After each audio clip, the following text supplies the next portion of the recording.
Audio Jungle. Hey guys, welcome back to another video on how to be successful in your PRNC course. Now today we're going to cover day 3 and 4 of your PRNC, which is basically your swimming test and your squad run.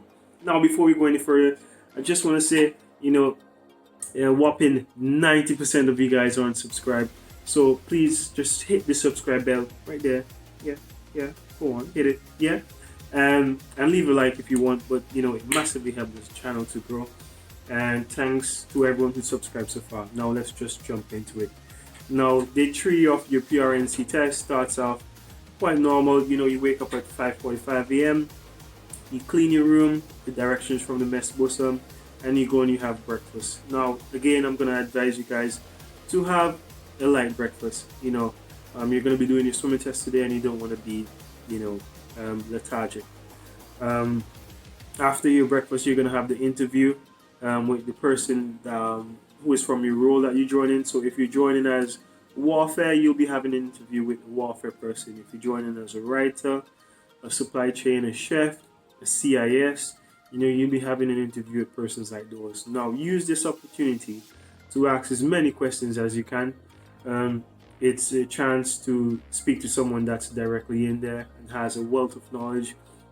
So if you want to ask about your benefits, the disadvantages, the advantages, how often you get deployed, just general stuff like those, you'll know what you want to ask. But yeah, just drill them for information. After that, you have your swimming test. Now your swimming test has only 2 pass or fail aspects to it. One, it's the tread in water, and 2, it's the actual swim itself. So you'll jump in your overalls. I'll see if I can find a photo and put it somewhere here. You have your overalls, and you jump into the water, and you have to basically tread water or stay afloat for 2 minutes. It's quite easy. You can do any swimming style. So you can doggy paddle, you can just waddle above the water, but you just have to stay afloat for 2 minutes. Now after that, you have to swim to the end of the pool, which is 40 meters, and come back without touching the bottom of the pool, and come out unaided.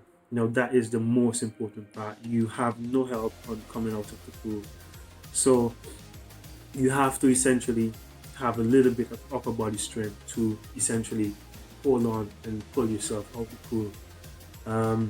I've known some people that smash the test, and just that last bit threw them off a bit. So yeah, work on a little bit of upper body strength. You can do that by doing some push-ups, and you'll be fine. As long as you're a comfortable swimmer, you'll be fine. And that is the only pass or fail aspect of the swimming test.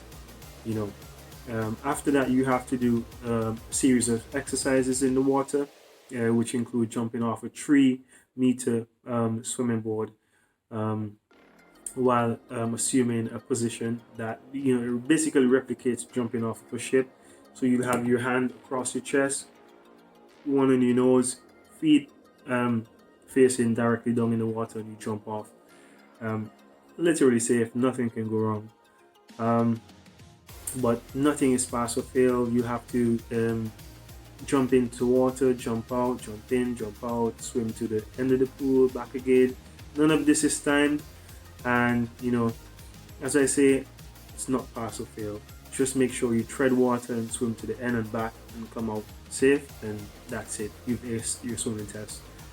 Now moving on from there, you have your PLT test that same day in the afternoon. So PLT stands for Practical Leadership Task.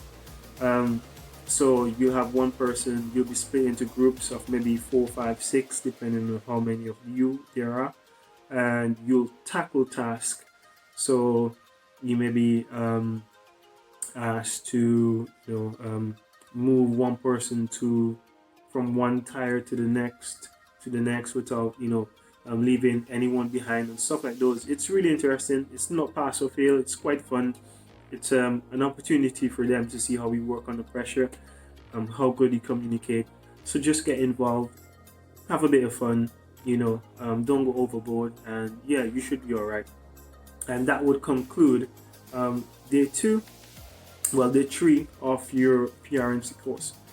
Now day 4 of your PRNC course starts as the usual. Wake up 5:45 a.m. And clean the room, and you'll have to lay your kit. So this would include certain clothing that they would give you. You have to fold it and maybe iron it a certain way.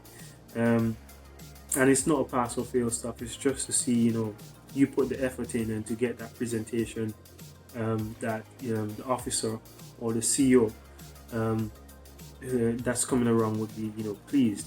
They don't expect you to be perfect, but they expect to see effort, and just put in your best effort and you'll be all right. Now after that, you'll have some few PowerPoint presentations about different topics, and again, try not to fall asleep. And that would go on to about what you're doing in the Navy, welfare issues, support, and what happens after you leave the Navy. You're just reassuring you that everything is going to be all right, which it is. And then you have your squad run. Now, this is the biggest thing. Your squad run, it's like, for me, it was one of the most challenging things on day 4, because it takes in total about probably an hour 45 minutes to 2.5 hours, but it goes as fast as you want it to. So if everyone puts in 100%, it goes super fast. If everyone is just like putting in 25%, 50%, it's just going to take a longer time, which is going to hurt more. Now in your squadron test, you're going to be running around the base doing various exercises, bear crawls. List them here. You'll be doing bear crawls, you'll be doing sit-ups, you'll be doing push-ups, you'll be doing obstacle running, which is jumping over obstacles, running on the obstacles, running up small hills, running down, and stuff like those. You'll also be doing sprints, fireman carry, dead man carry, stuff like those. It's really challenging, and I would advise you to be fit before you try to tackle this. Again, it's not pass or fail. It's just to gauge your strength and your weaknesses, which they will tell you, after this is complete. Now, after you finish your squad run, hoping you survive, you'll go back and you'll have an hour PowerPoint presentation and a one-on-one interview with the persons that are leading the PRNC course. They'll give you your certificate if you're successful, tell you in areas that you can improve, and basically just tell you welcome to the fleet.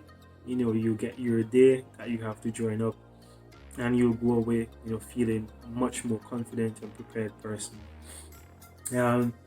Now my advice for this day is just just try your hardest, push as much as possible, and be fit, and that includes eating, having a good eating habit, not eating a lot of junk food and stuff like those. Get a watch would be essential, because you'll be getting a lot of timings, and have a water bottle. Thankfully when I was there, they gave us water bottles and stuff like that, so that that is a good initiative. So you guys just day 4, again, just give it 100 and you would be all right. That concludes your PRNC course. Let me know in the comments below what you want to see for your next video. I'll be pushing a lot more video for you guys. I have the time because of COVID. Now, thank you for watching to the end. Leave a like, subscribe, and I'll see you guys in the next one. Cheers.